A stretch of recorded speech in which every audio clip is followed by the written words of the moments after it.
I just want to quickly, when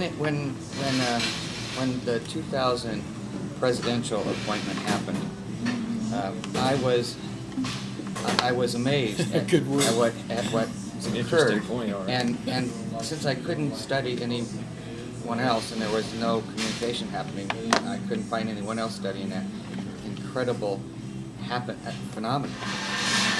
I did not. I decided to look at myself and my small circle of friends.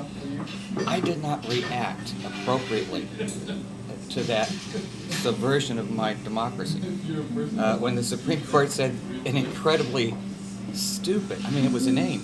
If this count is allowed to continue, Mr. Bush will be personally injured.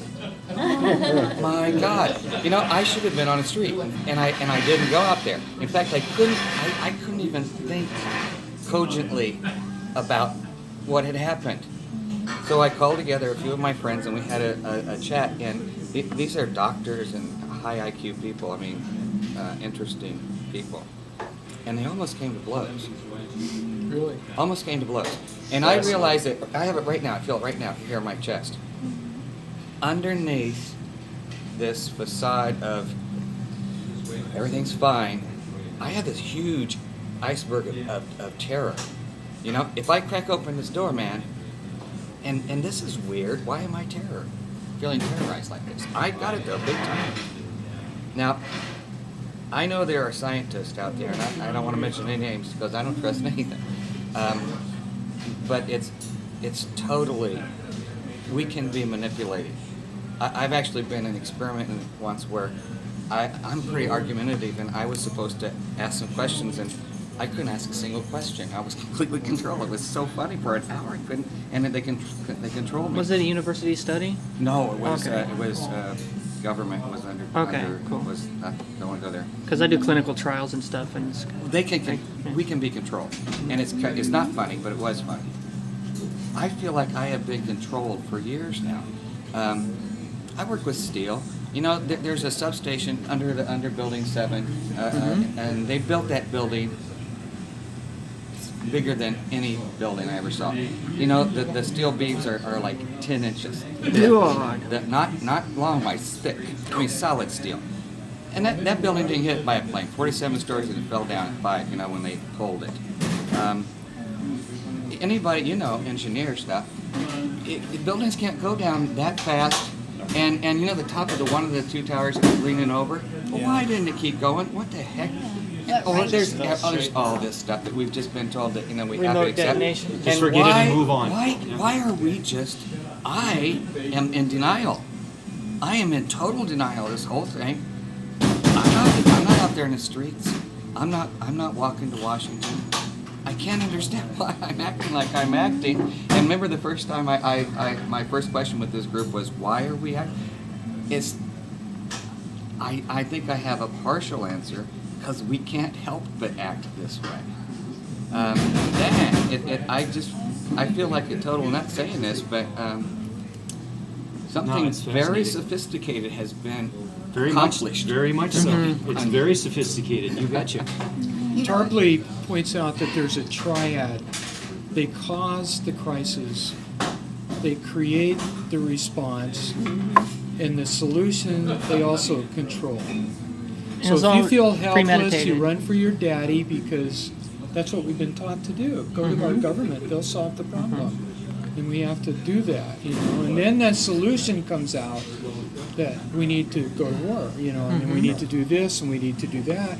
You need to have your rights taken away so that you don't have any rights, but you think you do. And Hegel, yeah. You know, Barry, something you read from that book too reminded me of some basic psychology, that a lot of people feel very small, and so they can identify with being a good American or being a good Catholic, or And also identify with power. Whoever's in control. with religion.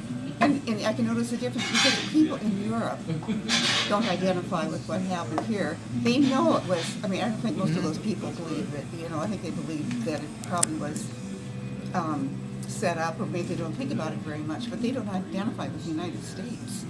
the people in Germany and England and France and a lot of other countries, they would probably identify with their country. Well, they didn't so much so because the people in England and France, they were objected more, I think, like to the war in Iraq and different things like that.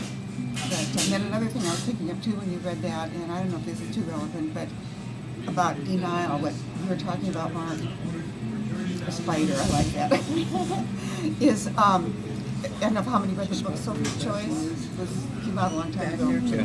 And she had to decide, she was a symbol, I mean, a typical example of someone who is in total denial. And her father had spoken in favor of Hitler, and she had saved some things in her boot to prove that. But when she got in that line, she had a little boy and a little girl, and the guy said, one's going there and one's going that way, which you choose. That was Sophie's choice. And she had to make a choice. Which one was going to go to the gas chamber and one was going to go someplace where she didn't know. And it was like, okay, take the girl. And that, I mean, I'm sure she was in, when I read the book, a case of total denial. And then the rest of, or not the rest of her life, but for a long period of time after that, she really worked trying to find out where the boy was. Well, She some felt things that he that must still be alive. some things that religion have done to us are amazing. Number one, that religion since Constantine has pacified us to believe that God will make everything. I mean, He's got a will for us, and it's all worked out. And somehow at the end of this, there'll be an apocalypse or a rapture or something. So there's that determinism. What does that do? That takes away your freedom and your responsibility and your accountability, doesn't it? So we don't want to be accountable because we think God is doing it down there. And if God isn't doing it, it's a technology that'll do it, that'll determine, what happens. The second thing it does is it compartmentalizes individuals. We're sort of circumscribed to ourselves somehow, and that's a real problem because it's really hard for us to think about more than ourselves. So the paradigm that we carry around is really, in the end, an illusion because it's a country paradigm. We're all carrying the same thing that Roger was just talking about. Why am I not out there in the streets? Because I'm living in this paradigm and I can't get out of it. I'm not allowing data. I haven't let data in for a long time because I haven't researched it. Well, in talking about Roger, feeling that you I have. want to talk about Roger too. Once again, I'm next. once again, that is the community shunning you. And we know now, I mean, what's happening in Utah. Why didn't those girls speak up? Huh? Why didn't they? Because terrible things. And then one, thank God for the cell phone, she'd had it. But She they had haven't gone found her beyond, yet. she'd gone beyond denial, called in the outside world despite all of the things they told her was going to happen. She was going to be raped by the outside world and all this and that. But the fear is, my God. And I think it's when I have surmounted that fear and gone out in the streets and listened to these people, there is a fellowship in the streets that you cannot imagine unless you're doing it every week, as we are. I'm sorry, There's so I an old understand the context. What is that? saying What happened in that Utah? Sophia used when she was here, Mike, remember? Well, Sophia talked about the freedom of the mind, and there's a Hopi saying that said, if you can free your mind, your ass will follow.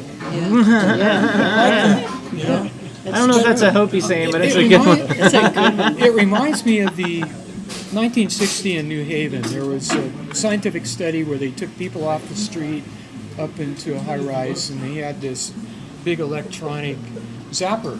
Yeah. And they sit people down in the chair, and then they would come in with these white coats, and they would get the person to turn the electricity Oh, up that's right, on the victim sitting there in the chair. And as long as the guy in the white coat would tell him to turn it up, of course there wasn't any real electricity, but they were made to think that they were turning it up to some extraordinary amount of voltage. And as long as there was authority to follow. Can anybody remember the name of that experiment? That's a very, What was it's it called? years ago. Yeah. 4 decades. Okay.